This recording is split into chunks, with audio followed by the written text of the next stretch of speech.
Hi everyone, welcome back to The Learning Gardener. If you haven't been here before, my name is Pip. If you have, welcome back.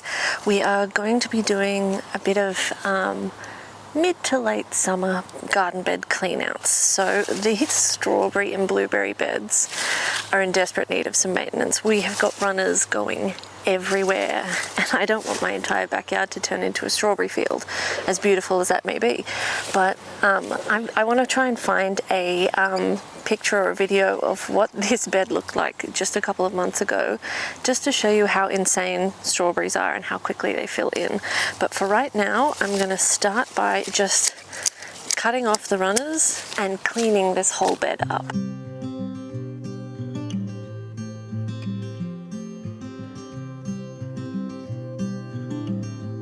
What I find interesting is that only one side has started really putting on runners. This is strawberries and blueberries as well, and they haven't actually put on any runners. They have thickened up quite a lot. Nothing like this bed. Nothing even close to the other bed. These ones, I mean, there's still plenty of free space in terms of the dirt. This side, there's absolutely nothing, and this one actually started off percentage-wise fuller than this one, so I'm not really sure why those ones haven't put on as much growth, but we do have some issues with the blueberries on this side.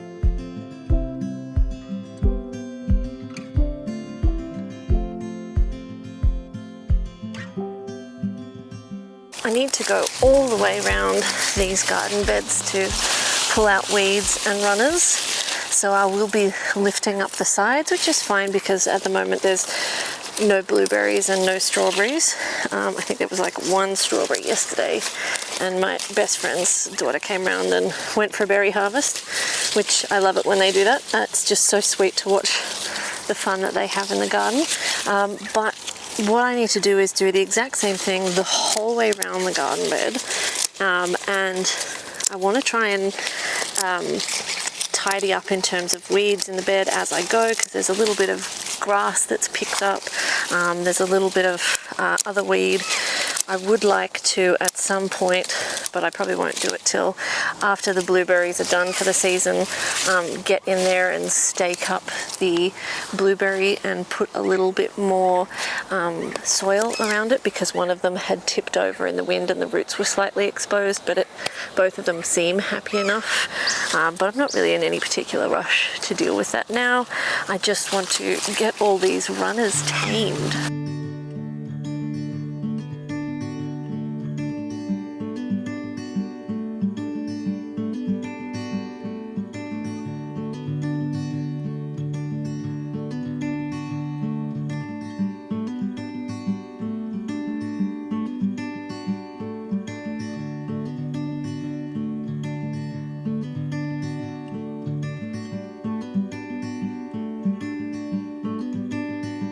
Something that's just happened really, really quickly is that this formerly beautiful and healthy blueberry bush has started going crispy. Now, I've had a look online and I think that maybe it is blueberry branch blight or blueberry stem blight, but I don't know. Maybe it got torched on one of our hot days, but it does look a bit like it might be affecting certain stems. So some of them are brown and some of them are greens, which is why I think it's blueberry stem blight. So the last thing I'm going to do with these secateurs before I clean them is actually remove these branches. In the event that the disease continues to progress through the plant, then the plant is eventually going to die. So I will just pull it, and then I will rest this area for a little while, and then eventually I'll put in a new blueberry plant. But for the time being, we're just going to remove these branches and see how we go. So if we have a little look in here, you'll see this branch, which is affected, has sort of discolored compared to these healthier looking branches. So I'm just gonna do what I can and snip as much as I can out.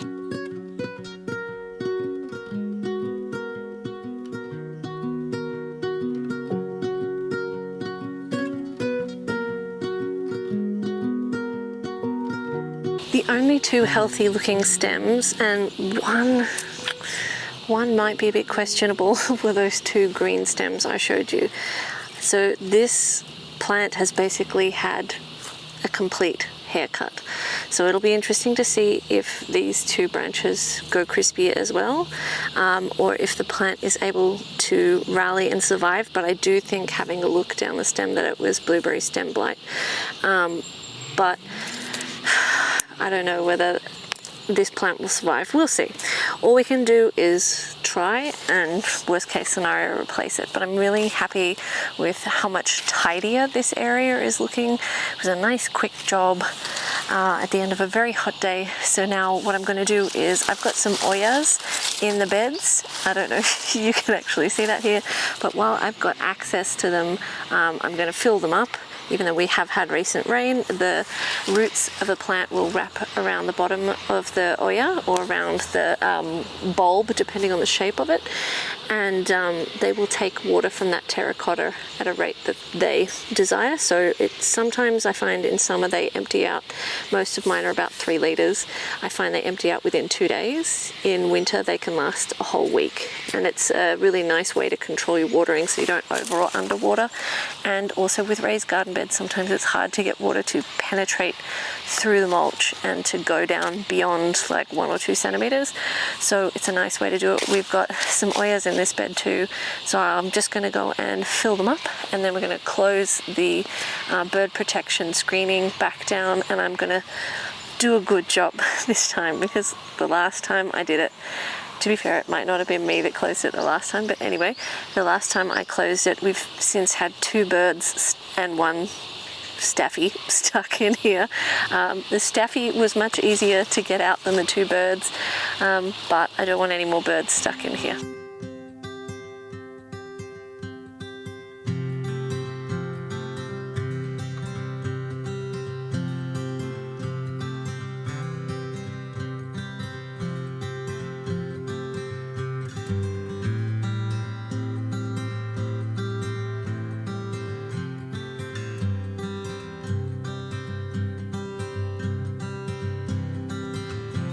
My understanding with the blueberry blight is that it's caused by some sort of insult to the stem or the branch, and then a fungus gets in there and affects the blueberries quite quickly. So again, the fact that it affects them so quickly, and what I have seen with this plant is that one day it was fine and the next day it was not fine. I am thinking that the plant probably won't survive, but at least this job is done. I've just got a couple more hooks to do up to close this up, and then we're going to move on to the corn bed. What I'm going to do now is clean out the corn.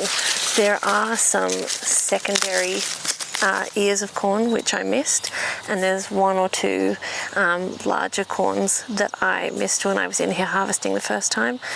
I'm going to make a pile of everything that comes out. Some of it is going to go in the garbage bin because it is covered in aphids, and some of it is going to go in the compost bin to break down to become next year's soil. Then what I'm going to do is put a layer of compost in here once I've got everything out, because what I have done is sown some more corn seeds. I highly doubt that we will have enough time left in the season to actually get some more corn, but there are local cornfields around here that have corn that's about this high at the moment. So it is something I should have thought about before and should have sowed seeds before, but I really didn't know if this structure was going to work because it holds the corn so still. I didn't think that they would be able to fertilize properly because the wind wasn't moving them around, but they fertilize pretty well. I've got about 30 something ears of corn inside that I need to deal with tonight, but I figured if we can get a second run of corn, that would be amazing. I can only plant them in this bed because if it does work, the bush rats will come straight in and eat them if they're not in this enclosure, but we'll see. So sometimes for us March is really hot. We're already halfway through summer. If March is hot, it will basically give us an extra month of summer, so we might be able to get some corn, because then if that works out, then we've got 2.5 months of summer left. But we really need those corn seedlings to get going, kind of like what I'm going to do with these corn plants. I'm gonna get going.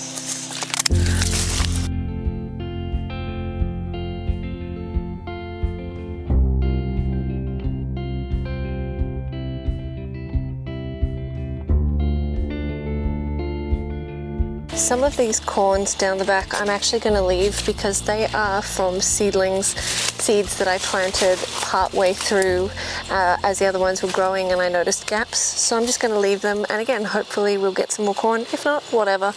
But we're going to clear everything out, add a layer of compost, and then let the worms do their work on whatever's left of the previous corn while we wait for the new corn to germinate.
I've got everything chopped up and in the compost or waiting to go into the bin when it's next emptied. So I'm just going to scrape back the thin mulch that's on this bed, and then we're going to add a little layer of compost because corn is quite a heavy feeder and we did have them planted pretty densely and we got some great corn. So I want to make sure that in the event that we get some corn, we get good corn again because we've topped up the bed.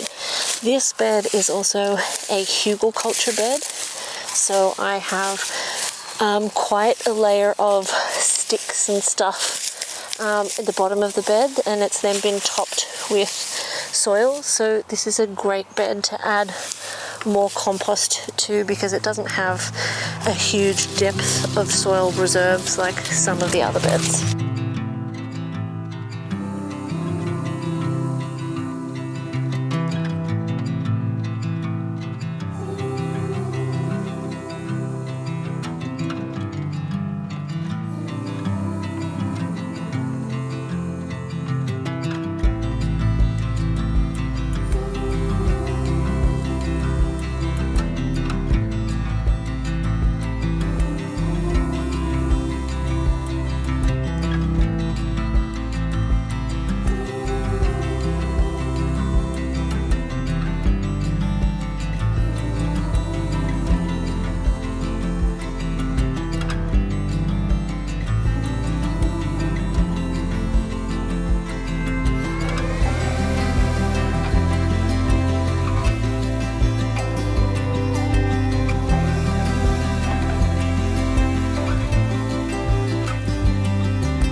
had 2 bags of mushroom compost, so I added that along with some homegrown compost, and I'm just adding some chicken poo pellets, and then I'm going to call it quits because I am getting absolutely smashed by mosquitoes.